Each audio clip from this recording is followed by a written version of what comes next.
Playing favorites. Trump comes to rescue of Musk and Tesla amid DOGE backlash.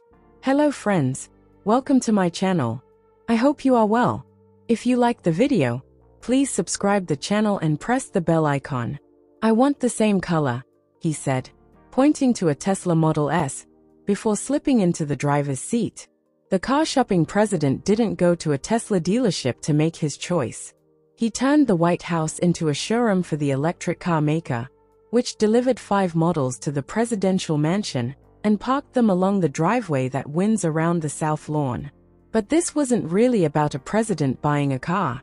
It was a choreographed event aimed at ending the backlash against Tesla and its owner, Elon Musk, who is leading Trump's campaign to slash the federal bureaucracy. Entire federal departments and agencies have been dismantled by Musk and the Department of Government Efficiency, which he leads.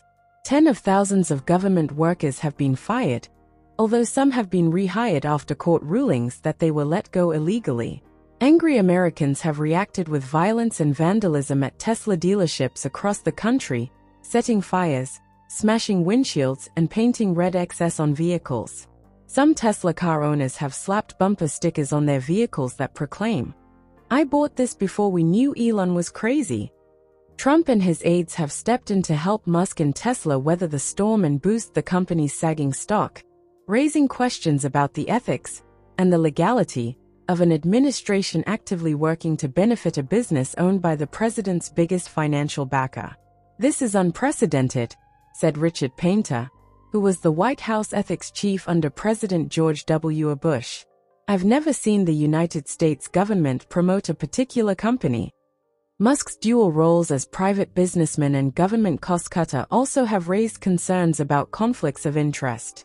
Musk's businesses have received billions of dollars in government contracts, loans, and tax credits.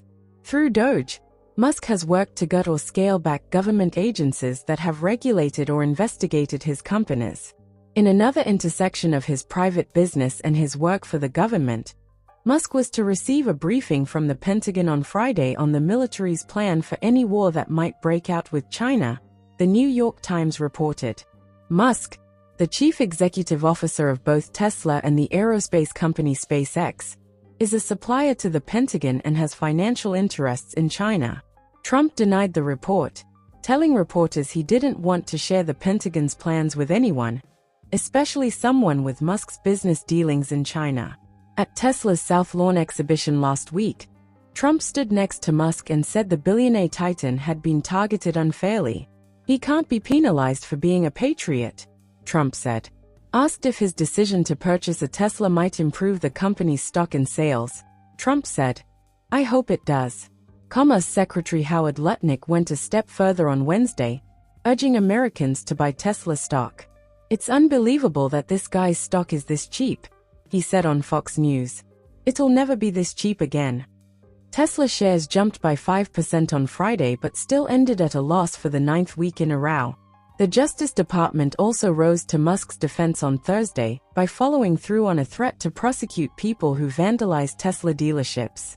Federal authorities charged 3 people with allegedly using Molotov cocktails to set Tesla cars and charging stations on fire. Attorney General Pam Bondi said the arrests were a warning.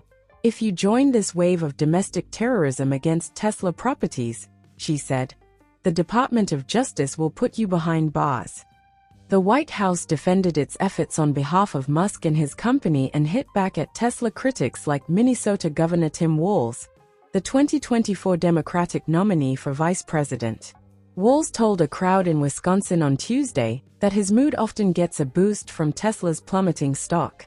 While deranged Democrats like Tim Walz are openly calling for the ruin of an iconic American company that employs tens of thousands of everyday Americans, the Trump administration is committed to unleashing prosperity for all of our companies, industries, and workers, White House spokesman Kush Desai said. But government watchdogs said the administration's actions are a clear violation of government ethics rules. Use of public office for private gain is prohibited for everyone at the executive branch, Painter said, citing the Code of Federal Regulations. "We can argue about whether the president is strictly bound by that, but everyone else is, including the Commerce Secretary," Painter said.